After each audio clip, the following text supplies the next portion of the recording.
Perfect, and we should be able to start. So once again, yeah, good morning, and I'd like to welcome you all and thank you for making the time to join us this morning.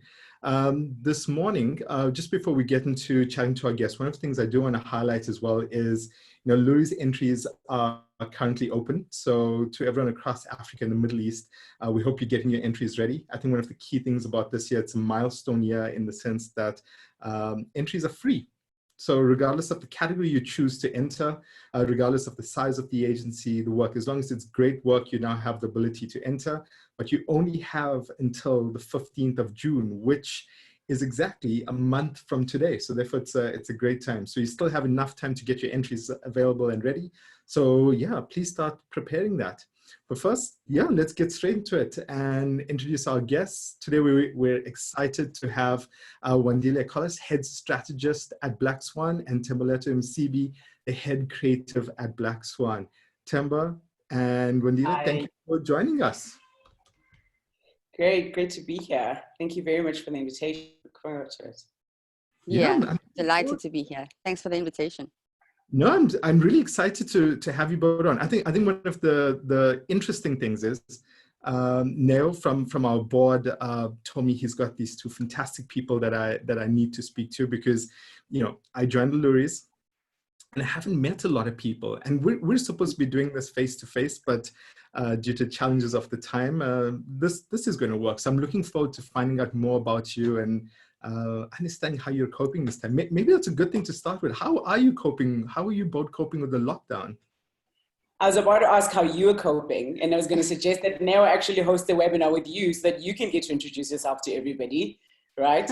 Because he's pulling everybody in and getting, people to be introduced to you. But I think it's important that the industry gets to hear from you, gets to hear what your vision was before COVID-19 threw all of that away. So it's a suggestion to take forward to the great chairman. I'll pull that through for you. I appreciate it. I think it's a good idea because I'm doing all the work now. I'd rather like to be sitting down and somebody else asking me all the questions. Okay. I think that's what I wanted. I wanted to be sitting down and people going, so what's your vision? What are you going to do? But I guess it's a crazy world. So we flipped it around. So now I'm chatting to everyone going like, how are you coping? Give me advice. Let me learn from you. Yeah.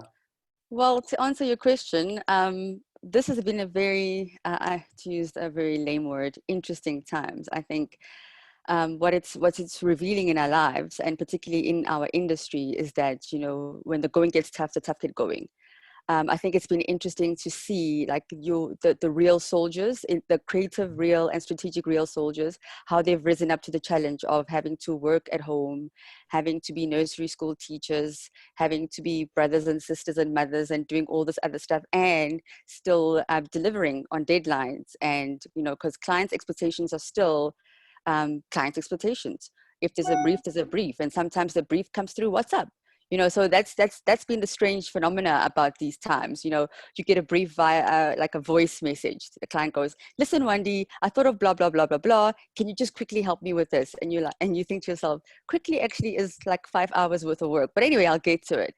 So I think the way Themba and I've been coping is we're lucky to have each other. I lean on her a lot. She leans on me a lot. It's quite odd having to work in a secluded environment where I think in our industry, you're also used to touching base with each other. Hey, Themba, what do you think of this insight? What do you think of this stat? She asks me, what do you think of this creative route? We sit around, we sit across each other, and all of a sudden we are in different locations. So it's been challenging, but I think what it's showing is that we've got the strength and the mental to go ahead and go at it. Full steam. So take it that you're both still working from home. You haven't been into the offices yet to try to get in as yet. No, we haven't. And we broke off before the official shutdown. So we've been away from the office for quite some time. So it's been an adjustment, but we've gotten used to it, and we've kind of built a rhythm in terms of the business and the people that we work with, and our clients as well as our colleagues. So it's been very, just to use one word, it's been very interesting, but we are trying to cope. I think the other thing that we tend to forget, and I keep trying to remind myself that there's an actual human pandemic going on. You know, I think we're always trying to talk about how businesses are coping, but from a human perspective, I think there's just that this is going to affect people's lives, going to affect people's families. It already is, essentially. And I think we never get to that because we're just really focused on how we're delivering on deadlines, how we're delivering on insights, are we being tactical, being relevant, etc. But actually how we're doing as humans is just as important. So I think that's true. What stresses me sometimes, you know, beyond just meeting deadlines, because I think we can all do that. We can all be effective at work. We can all find different ways of working. We can embrace Teams and Zoom, etc. But the lack of human connection, I think, is something that has been quite neglected. Like, I live alone, so maybe I'm always like, oh, somebody make me tea, or, you know, just worrying about unemployment, etc. So I think that's something that we have not spoken about, just how this is affecting the human condition as we know it.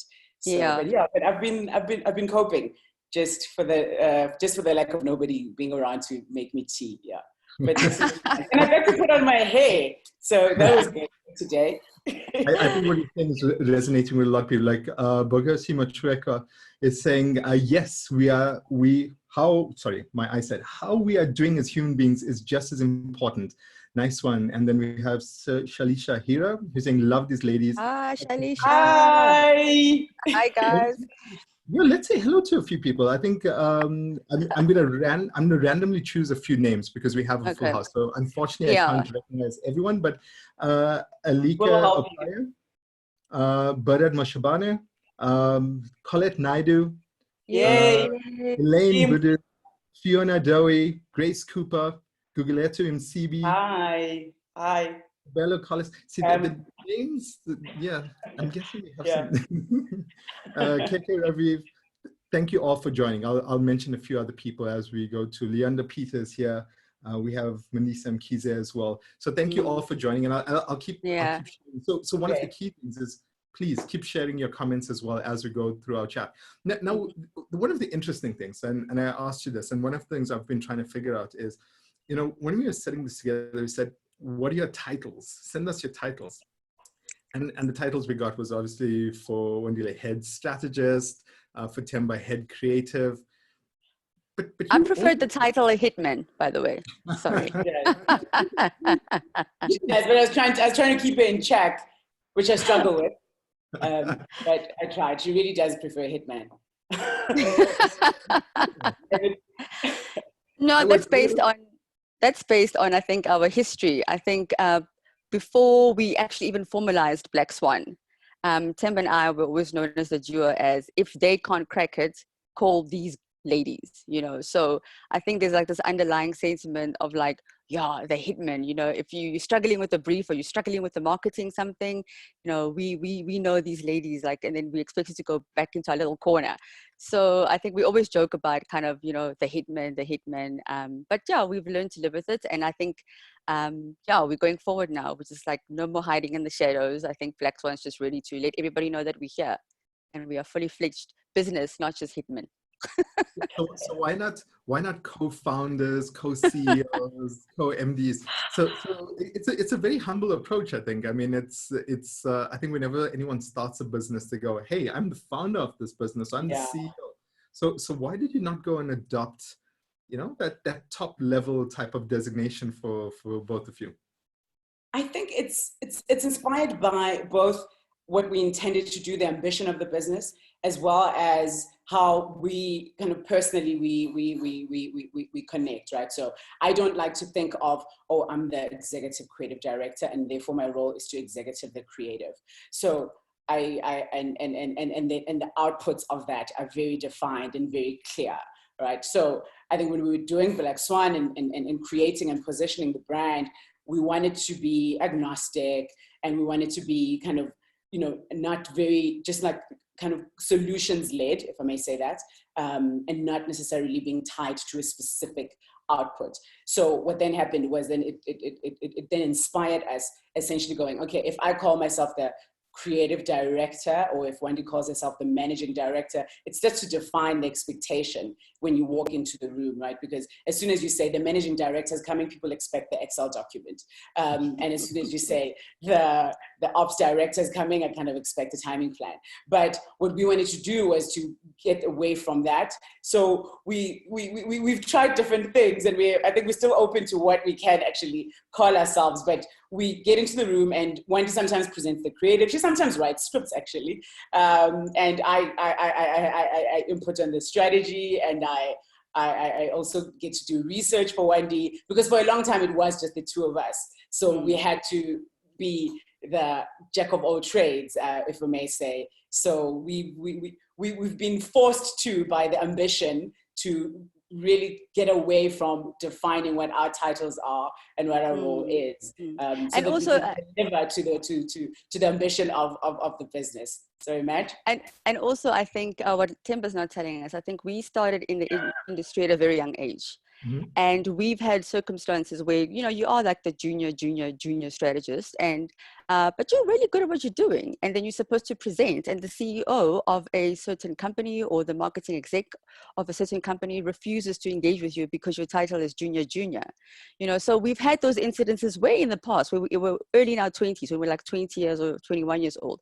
And we would hate to do that to other people. So I think we always approach situations as everybody in the room has a valued opinion, right? And we like to make sure that everybody that we work with, or you know, have we call it the privilege to work with, is heard, and their views are taken into express. So we do find that titles sometimes get in the way of people just respecting each other's views and looking at things differently. And I think it's important to respect that.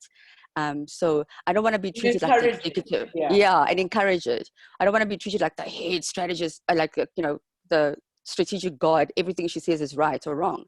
I mean, strategy is fluid. You know, it has to evolve with the times, and you've got to keep on learning from young people, all people, you know, from all walks of life. So, yeah, titles sometimes get in the way. That completely resonates with me. I think one of the big challenges we have is I sometimes do meet people who go, I'm at a point right now where you meet people and they go, hey, I don't need to learn anything more. I know everything. And I go, no, you need to be continuously learning at every point in your life, regardless of what your title is, regardless of age. You continuously have to be learning. And tell me, in terms of BlackSwan, how long has the business been going? How long has it been operational now? On and off for probably about 6 years, 8 years now. And in the middle, we've been partnered with Wandile Thompson, currently Wandile Thompson, used to be Fluid, on the telecom business. But before that, we were just working as a unit for a long time. But also Wandile and I have been working together for close to 18, 20 years. We met at Ogilvy when Wandile was a trainee junior strategist. And I was, you know, a trainee junior copywriter working on KFC. And we've been privileged to work on really great brands throughout the years. And yeah, so BlackSwan has been on and off for about 6, 8 years. But for the last 3 years, it's been very much about, cool, this is BlackSwan. There's no longer in partnership with, or, you know, in collaboration with. So yeah, it's been going. Fantastic. You know, one of the things that always scares me, and if you chat to anyone who knows me, and I've come from the entrepreneurship world, is I've always been really scared about going into business with a friend or somebody I'm really, really close to, because, you know, you always have disagreements come about. I think it's natural. Do you guys have this? And how do you manage all that? The time. Yeah. And how do you manage that? I think it's a blessing for us, because we have intellectual respect for each other. So we're very much aligned, and when we disagree, we have respect of each other's opinion. So as difficult as it sometimes can be, we find a balance, and we let that inspire us. We don't let it kind of try to get in the way. so that I'm able to reach out to her at any time of the day, and she's not going to go, I'm sorry, this is not business hours. So we very much use that to our advantage. And because we have to work so closely together, it's important that we are inspired by each other, and we're able to keep our communication lines open all the time, and make sure that, like, sometimes, you know, your lived experience does get to impact on your insights and in delivering of work. But it also does help in presentations when I can go, okay, what she meant is, because I know her on a personal level, and when she's struggling with something, I can also very much jump in and help. But for us, it really has been an amazing experience to work with someone that I can hang out with in my personal life, and be a part of her family as well. It gets very confusing when we have to do expenses, though, because it's like, that was a friendship dinner, that was not a work related, but we kind of on the same boat.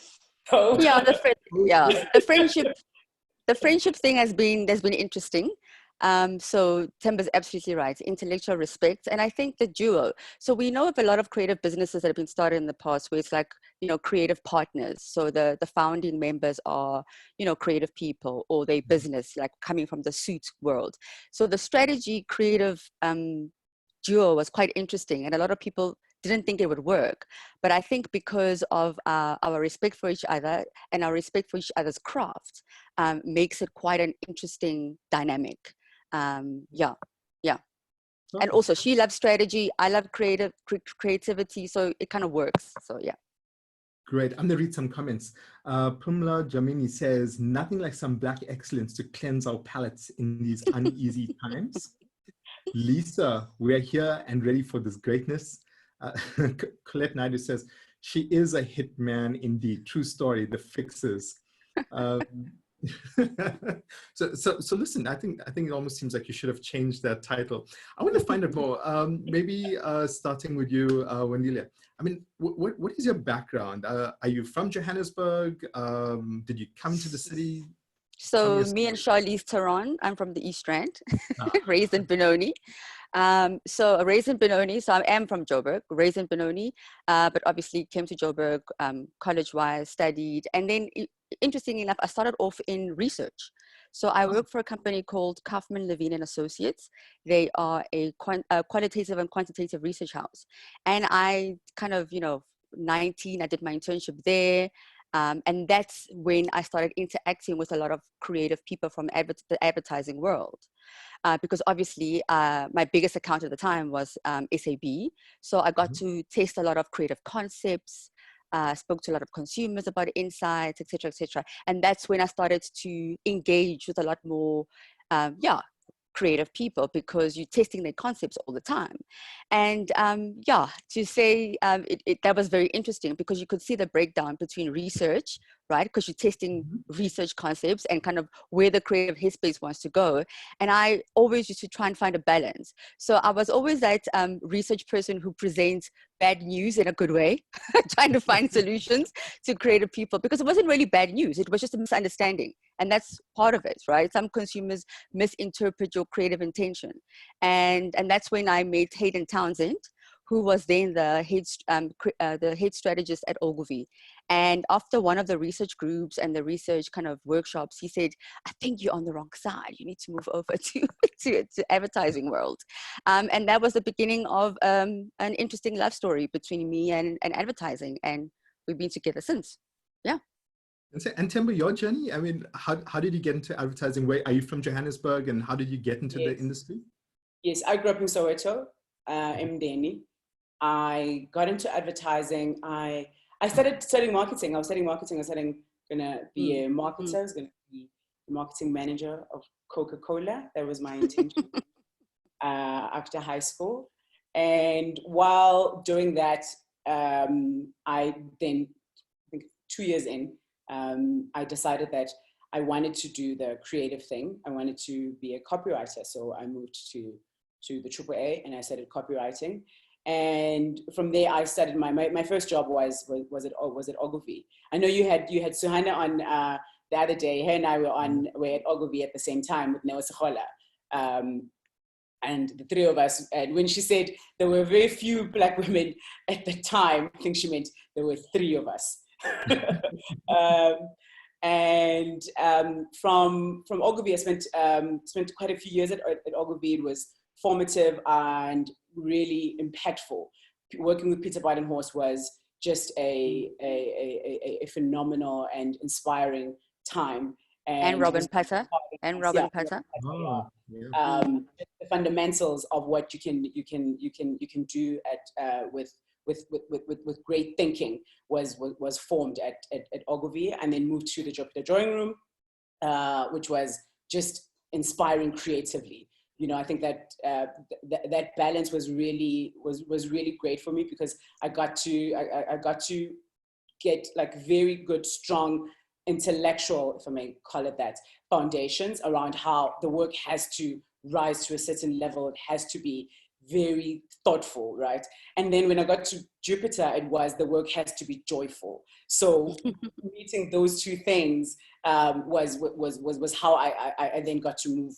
I got to move forward, working with Jonathan Deeb, who was really amazing, and one of the people that really instilled that love of make it beautiful, make it great, and if you're feeling bad and if the work's not great, just wear some lip gloss and carry on. Yeah. Oh no, sorry, go for it. No, and then from there, and Wandile and I have been at all of these agencies together. From Jupiter, I think we both felt like a little bit of an angst, and that's when we started having the conversation about BlackSwan. And we left advertising for a bit and went into sponsorship. And there we got to basically just really flex creative muscle and do different things. And there we were doing brand design, we were doing live experience, eventing, big eventing, like the Vodacom Durban July big, and also then doing the likes of the launch of the Vodacom campaign featuring Pirates and Kaizer Chiefs from a sponsorship perspective.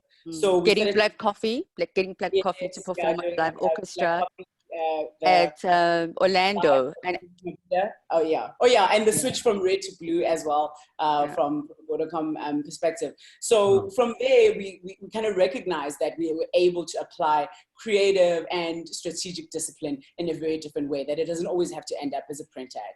And I think everybody's experiencing that right now, right? The solution is not what it used to be. We're all having to try harder and find different ways to achieve client goals and agency goals, to make sure that, you know, everybody's getting their objectives met here.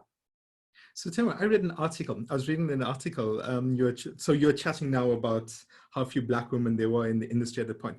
Is it true at one point somebody actually told you that as a Black woman you should not get into advertising? Yes, my guidance teacher. She probably lives in Australia now. She said that Black people can't be creative. She said it's just not in our makeup. It was bizarre to hear, and this was someone who was guiding young. 94.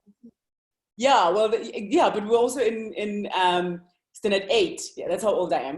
It wasn't great. It was standard, and we were in standard 8 and kind of forming our what we wanted to do after matric.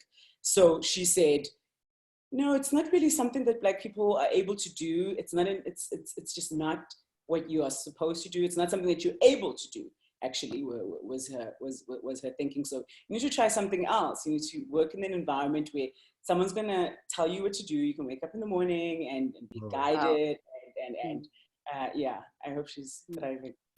Yeah, I think, you know, the sad reality is that I think a lot of us, and it probably resonates with a lot of people where they've gone through life, and when you enter a new industry that has previously been off limits, that there's a lot of stereotypes and assumptions. And I think success and your own individual success and the success of everyone else is the biggest thing that you can show and prove someone wrong with, is through your own success.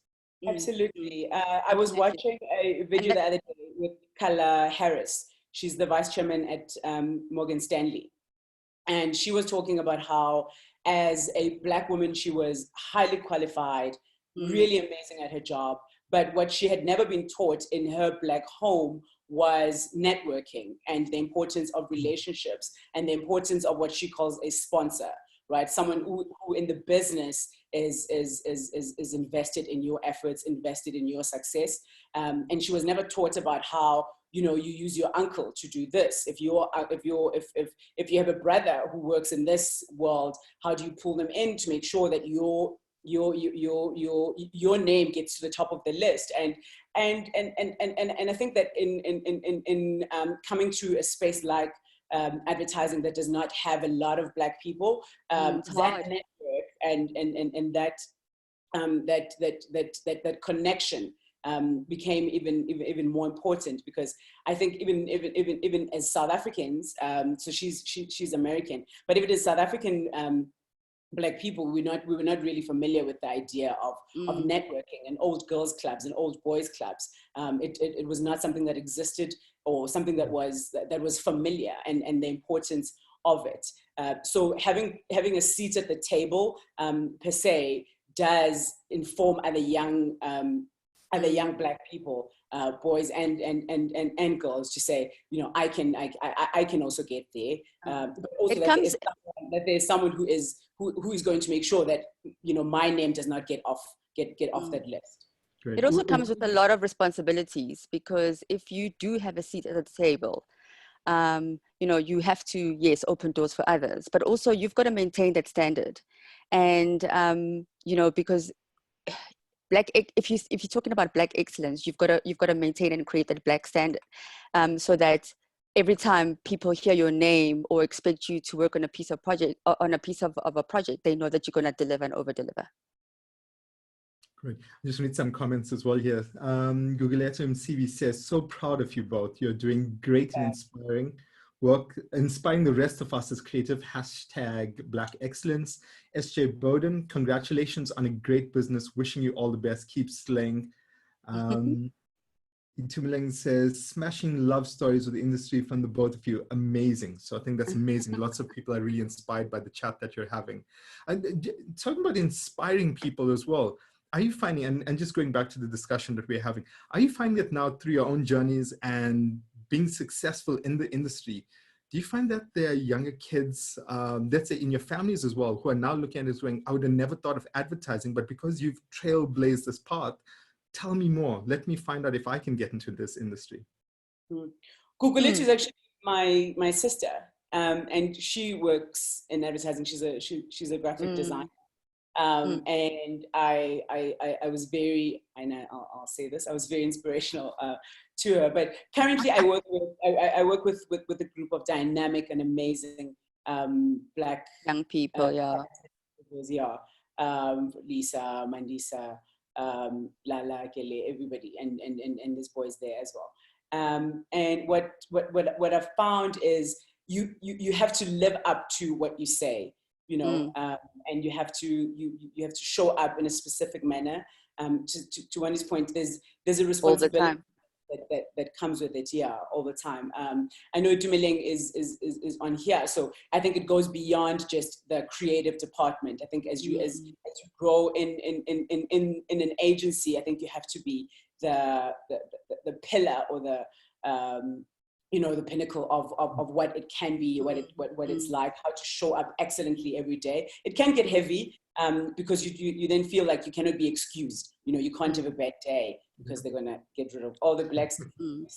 So and also our Themba and I have been very bad at in terms of inspiration. So we know that we are pretty good at what we do, but we haven't been good enough at getting our names out there. So I wish more people knew about Themba and how excellent she is, and how she delivers against. She's got like the certain quality of standard that she just constantly delivers against. So one of the things that, and Neo Mashiho is actually the one who's keeps badgering us. He goes, you guys need to be more out there. You need to PR yourself, and that's the one thing that we know that we need to do more of, and we're going to actively do that more, because we've been told that you're good, but you kind of hide yourselves, and it's not intentional. But we are going to do more kind of inspirational work and make sure that we bring on more people on board and inspire them to also reach their heights. Hopefully today is part of that start of that process of you're going to have lots of great content coming out from this chat, which you can actually use as well. Yeah. I'm just reading some more comments. Sam Mavuso says, they really are humble and amazing. True. I'm getting a lot of the humility from both of you on this. Love them to bits. Their work speaks for their great, inspiring work ethic and dedication to work. Bronson Makabela has a question. And Bronson asks, what is the bigger vision for BlackSwan? And maybe this is something, Wandile, you can actually answer. It says, you are not the traditional agency. And how do you see yourself fitting into the current traditional agency model? Does traditional exist? Yeah. Look, it is tricky because let's give you a perfect example. So when there's an RFP that goes out from any client, whether they're a corporate client or a government client, they automatically put you into buckets, right? So it's either an advertising RFP, a sponsorship RFP, activations. So even if you try and craft your proposition as an agency as kind of like this neutral proposition that's amazing at delivering strategic insights and creative ideas, by virtue of clients, you usually get boxed into everywhere. I think where Themba and I's vision is going is to make sure that people understand that BlackSwan is going to be this phenomenal, oh my goodness, did you hear what they said? Did you see what they did type of agency, delivered in various ways. So a lot of agencies will say, yes, we can do above the line, below the line, digital and all of that, but we're going to make sure that people understand and not necessarily tie us to a particular stream. We only do advertising or TV or all of this thing. We're going to be all-rounders, and we're going to be this crack squad that allows us to be able to give clients their own black swan, because that's what we're chasing, the elusive black swan, that once you see it, you go, oh yeah, black swans do exist. But because you don't see them, you don't realize that they are there. So that's our drive, that's our vision, is to making sure that we're getting clients and whoever we work with to that place where they're able to kind of unlock something really amazing. But Bronson is right. It's hard to craft a different proposition when you get boxed into that by virtue of clients. So it's still a long journey to get clients not to think in those streams, but yeah, that's what happens at the moment. And tell me yourself, what are your thoughts in terms of where you'd like to see the business go? Maybe even before that, how did the name BlackSwan come about? And maybe you can tell us about that, and then the business and where you want to take this business. Yeah, so it's not because we're black or we're female. So let's kill that one, because we get that a lot. Are you BlackSwan because you're black and female? We're like, no, we're not. There's a book that we both love. It's written by an economist. Yes, that one, The Black Swan. Just in case that was the reason. That one. We love that book. If anyone can't see it, I think here you go. There we go. Go get that book. Yeah. You need to put the one with the better cover. I know. At least it's you. I know. I'll hide it away now. Yeah. But you're right. The fundamental basis of that book basically says there are events in history that nobody thought would happen, but once they happen, people go, obviously it would have happened. Pretty much like the black swan. Before people knew black swans existed, people assumed that all swans were white until they saw the black swan. So I think what we try and do from an output point of view is we're trying to give clients their black swan. Because insights and big ideas, great insights and great big ideas, once you see them, you go, oh man, that's so obvious, right? Why didn't I think of that? So we love the simplicity and the obviousness of great insights and great ideas once they hit you, but we know how elusive they are. So we call ourselves Black Swan, and that's where the name comes from, because we on the strive to find that elusive, but once you see it, it becomes so apparent, like, yeah, that's so obvious. Why didn't I see that? Idea-wise and insight-wise. So that's where the name Black Swan comes from. COVID-19 is being spoken to as a black swan, yeah. Because it is something that nobody expected, but it's going to change the way things happen moving forward. It's going to create new industries. It's going to force people to work differently, live differently, and plan differently. And that's essentially what the Black Swan is. So we are living currently in a Black Swan. So we'll in a few years, we'll refer to this COVID-19 crisis as one of the world's biggest BlackSwan. So they exist in culture, and they exist in business, and they exist in economies. So we like to think of ourselves as like Wendy says, as the deliveries of BlackSwans for our clients. Great. I'm going to take another question. This is from Sarah Jane Harling, and maybe you'd like to take this, Themba. She asks, as an entrepreneurial business, how are you keeping your head above water in these tough economic times? Since you brought up COVID-19, we know clients are holding back on spending in uncertain times. What are your expectations for the industry survival in the coming months?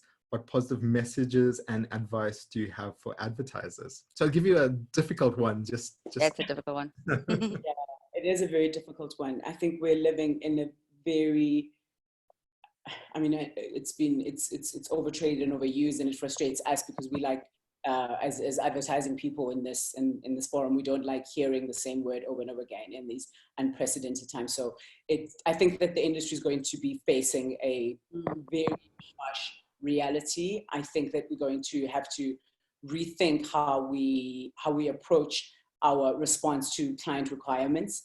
I think that we will definitely, I think a lot of people are already seeing the impact of budget cuts, and the loss of jobs is imminent. What I think is going to be critical for a lot of us is to be able to do more than one thing, right? I think that as creative people, I always try to say to my team, you're not the art director for brand.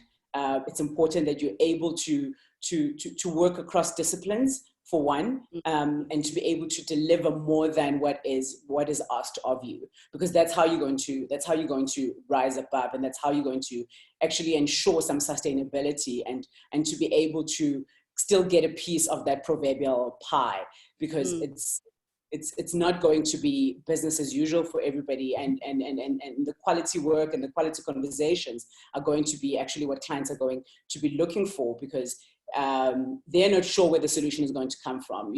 Consultants are very good at asking really big kind of future forward questions, whereas as agencies we tend to be very tactical and responsive to what's in our SLA or what's in our retainer.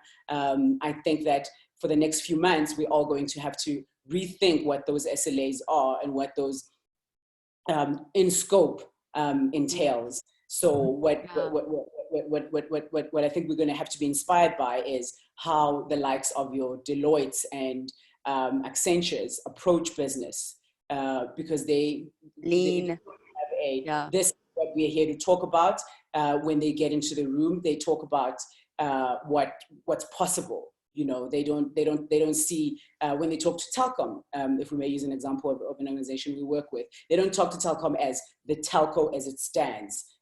They kind of start to force those people to think about, what it can be, so that even when ideas are being discussed at a board level or at an exco level, you suddenly have a place in those rooms, because where we find ourselves as agencies is that we're just limited to the marketing boardroom per se. A question. Be kind of in the product, in sales, etc. So I think we're going to have to expand our conversations with our clients. Yeah, a question that I love asking, right? And I think the industry, ad agencies have to start asking that question to themselves is, does your brand really matter? Does your brand really, really matter? And I think what COVID is forced the industry, is forcing brands and the advertising industry to do, is to really look at how we're structured, where we are based, because I know some ad agencies that pay exorbitant fees for cool offices, right? And all of a sudden it doesn't matter, right? So you have to yeah, so where are you? How are you structured? How many layers? What are your systems? Do you really need this? Do you really need that? So I think as an industry and all businesses, you're having to look inwards and go, what is it that I really cannot live without in making sure that I can sustain this business? So, and again, so does your brand matter? So if advertising agency X were to disappear, is it business as usual, or will the world fall apart? I think we've got to look at ourselves critically. What am I bringing to the table that is really different? you know, to my clients, you know. Can my clients substitute me? So can they go from BlackSwan to Joe Public, just like that?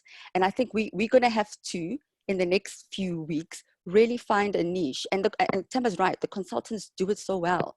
And we need to get into that space where you can't just be substituted, you know, because it's easy for clients to change agencies and all of that. But because we almost feel like you just, you know, it's like clothes, you change them and you get by. So we have to find a way in where our clients go, I cannot live without BlackSwan because of what they bring to the table creatively, from an insights point of view, in terms of my future thinking, how they're structured, you know, so, and I think that's where the industry has to go. Great insights. I want to get another question as well, because I want to get to as many of these. VM says, interesting point you raise about every concept needs to end up as a print. Okay. I found that creativity seems to be ring-fenced for FMCG, telcos, and banks, or perhaps insurance agencies. Incidentally, these are also the big spenders. What is your advice for those in the industries that are perhaps B2B focused, or maybe have less resources, but still need to have kick-ass communication?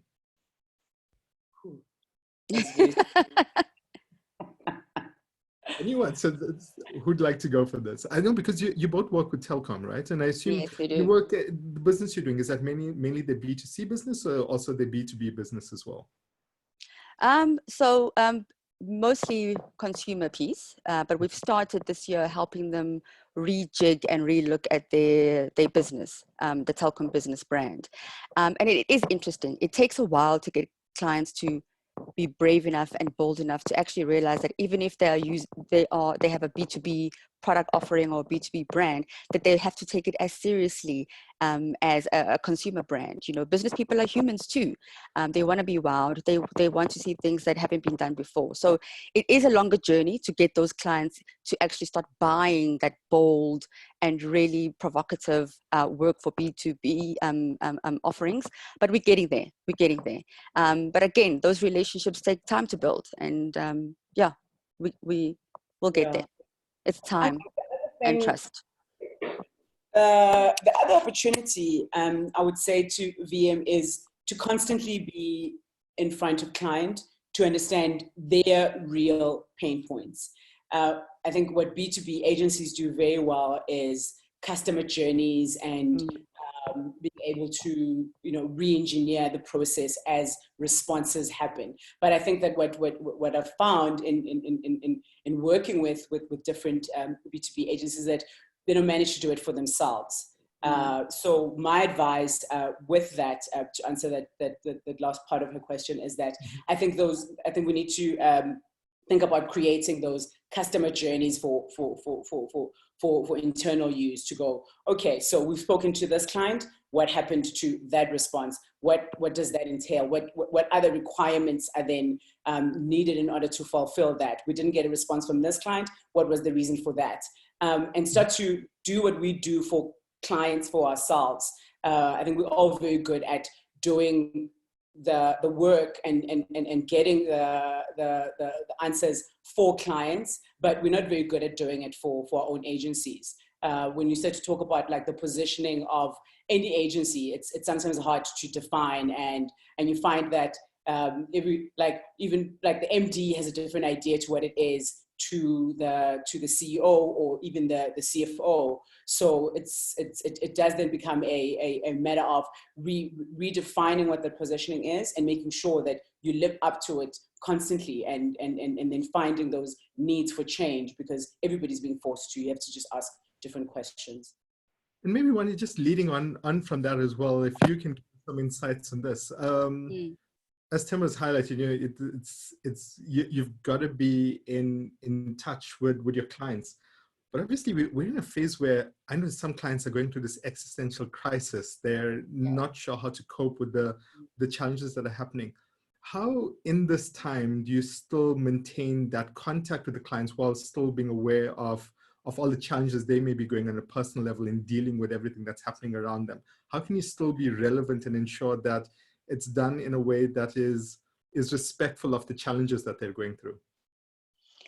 Yeah, I think back to Themba's first point, is that we're all human, right? And this thing has hit us differently, all of us. And I think if we try and understand that, as much as we are stressing about, are we going to get a revenue as ad agencies, our clients are going through the same thing, right? So for example, Telkom, a big operational giant like that, they're finding themselves that, headquarters is empty. So, their jobs are also on the line. So I think if we understand, come from a human level, we'll understand each other better. And obviously, when that client gives you that call at 9 p.m. and asks for something, it's not because, they're doing it for fun. There is a real need that they need to deliver against. So we try, I think, from a BlackSwan point of view, to make sure that our clients always know that we're on their side as well, and we will go over and above what is required to meet them. We engage constantly with them via WhatsApp, via voice notes, even on what house party. Let's have a glass of wine over house party, because we also understand that they need to de-stress sometimes. So we do all kinds of stuff. So there's the business hat on, but there's also the human hat on that we try and put on, just to hear their side, to go, how are you coping? You constantly having exco meetings every single day. What's going on? Because sometimes when you have those conversations as peers or humans, you'll get the other story versus the I need it by 6 p.m. or else you're fired. So it's quite important to balance that business kind of view as well as the personal view as well, and constant communication. That's all. Yeah. Just for my own interest, and I'm going to pivot away a little bit from the chat of maybe to a little bit of a happier place. Since I'm at the Loeries, I'm always keen to understand, maybe Themba, if you can let me know, I'm always curious about everyone's first Loeries experience and what this was like. So maybe Themba, you can share that, and Wandile, you can let me know. And I'll tell you why. I'll tell you why this question is so important to me. It's so important to me purely because I have never attended a single Loerie Award ever. Wow. So yeah, most people don't know that. I haven't. So, Wow. so I think it's one of the reasons why the board said, hey, this is the right person to go. Yeah. So I would know what everyone else's experience was like. So Themba, let me know, what was your experience at the Loeries, like your first one? It was at Sun City. That is what I remember. When my first Loeries was when Loeries was still at Sun City. I saw Wandile Msibi on the chat, and he was one of the people that I first met, and he's a dear friend now. And I first met him at the Loeries. It was obviously during Ogilvy days, but I remember being overwhelmed by the number of people that were there. Because you deal with your agency people, and you kind of understand that the industry that you work in is quite small, and then suddenly you're thrown into this celebration of the industry, and there were more people than I expected, and they were very, very excitable. And I've never given so many high fives in my life. It was a bit overwhelming, but it was wonderful, and it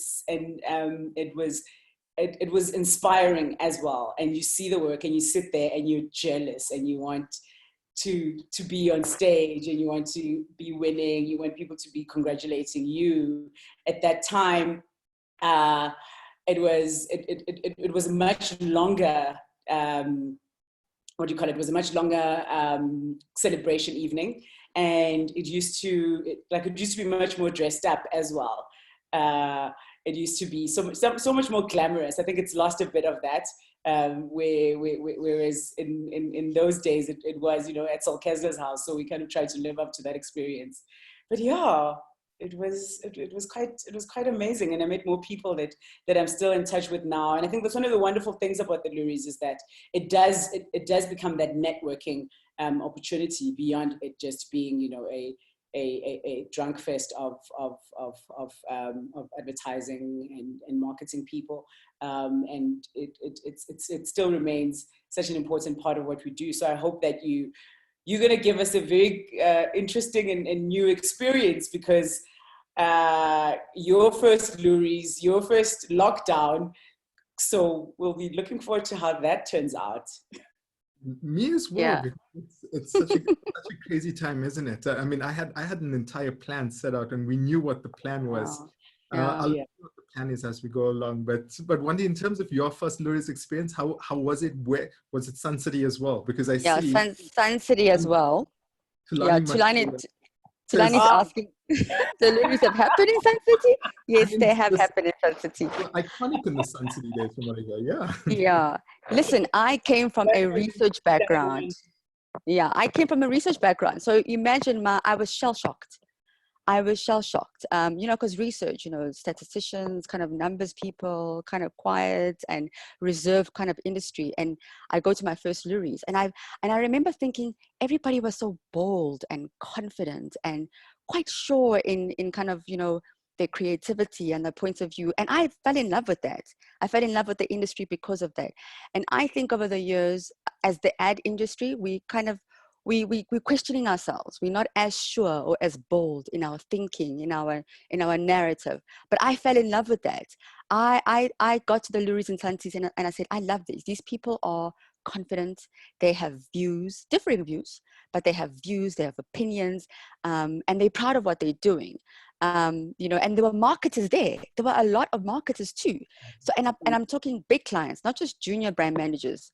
I'm talking about the people that were heading up entire divisions at SAB. They were all there. The Pod McLachlan's, the senior marketers of DSTV. They were all there. So it wasn't just, but they were almost giving, celebrating the best of the best in the industry. And I think that assurity and that stature came through. And I think we need to get back a lot more of that, in terms of holding our own and being proud of what we're doing. That's some good advice. I think it's something that I need to work. And therefore platforms like this are so great. We need to celebrate great talent such as the both of you and have people feel excited about it again. One of the other things that we're doing, obviously, as the Loeries is I don't think it's ever been done before, but for the first time we've made entries free. And I know as a small agency as well, Wandile, what are your thoughts on free entries and the impact that this can have in terms of moving us forward? I think that's brilliant. I think that's brilliant. And I know Themba and I mean, as a small business, we dip into our marketing budget to enter awards. So unlike the big agencies that have separate like awards budgets. So I think this is phenomenal. I think it's gonna really elevate some of the ideas that we never get to see, because it's just those agencies or those folks just don't have the money to enter. So I'm excited to see what's going to come up. I want to see the game-changing and ideas that are going to come through when people don't have the financial restrictions. It feels like this year the Loeries is democratizing creativity. So I think that's cool. I think that's a really awesome story. Yeah, am I weird? Yeah. Keyword. Democratizing. Keyword. Democratizer of creativity, and I think that's really awesome. I can't wait to see what's going to come through. I think it's a very good thing that the entries are free. It's going to force everybody to make their case studies much tighter. So I would encourage everyone to start working on, if they have not begun, making sure that their case studies stand out. Because the more entries are going to put on the table, the harder your work is going to have to cut through. Yeah.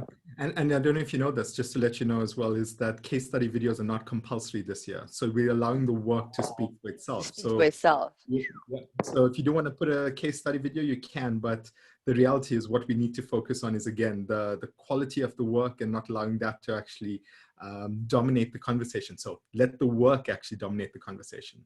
That's great, because I think also some people aren't great at putting case studies together. So you miss the great work because somebody just doesn't know how to put a case study together. But the idea, so it takes a great judging panel to see beyond some of those beautifully put case studies to get to the real essence of that idea. So I think it's great that people have the option of not, doing a case study, just letting the work speak for itself. Fantastic. One of the sad things is I feel we need probably another hour. I don't think I've got a whole list of questions that I haven't even gotten to, but really reached midday. So maybe I think the key thing is, because it's been so many inspirational thoughts coming out of this. And Themba, let's start with you.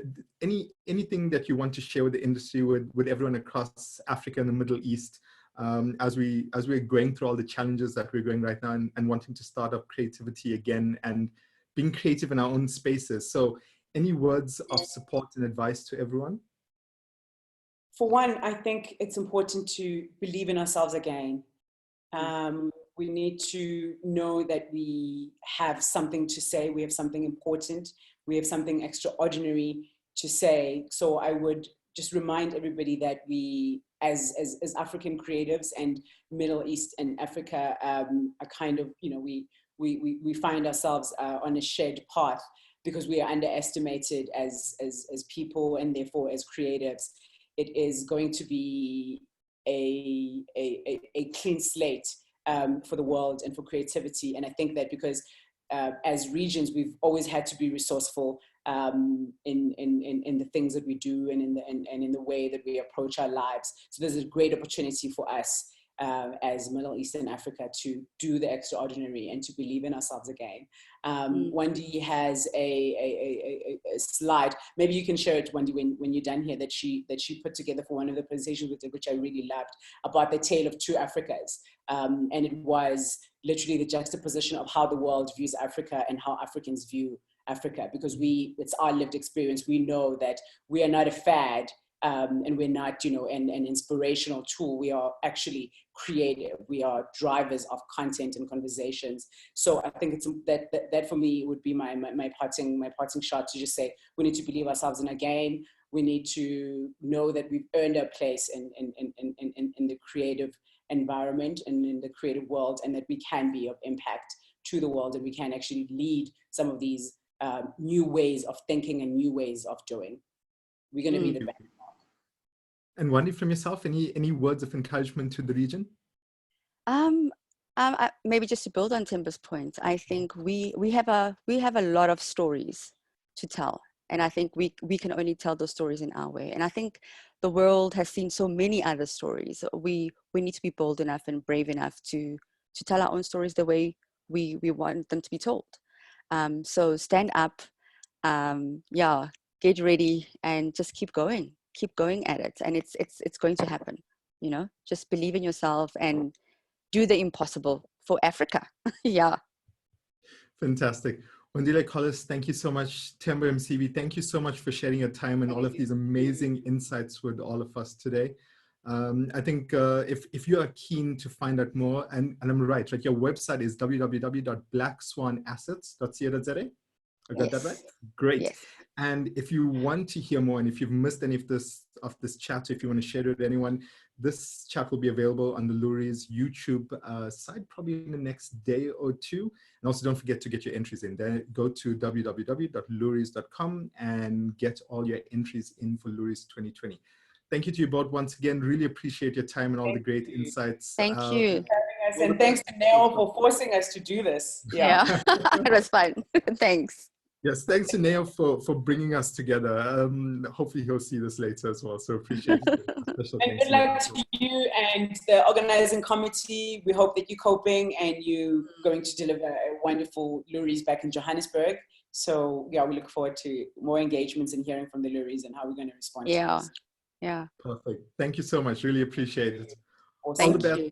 And also thank you to everyone who joined us, to all the attendees. Really appreciate all of you and all your time and all the questions. Apologies if I couldn't get through to some of the questions, but we'll have a look through them as well. But appreciate your time and look forward to see you next week as well. So all the best. Cheers. Thank you. Cheers. Bye.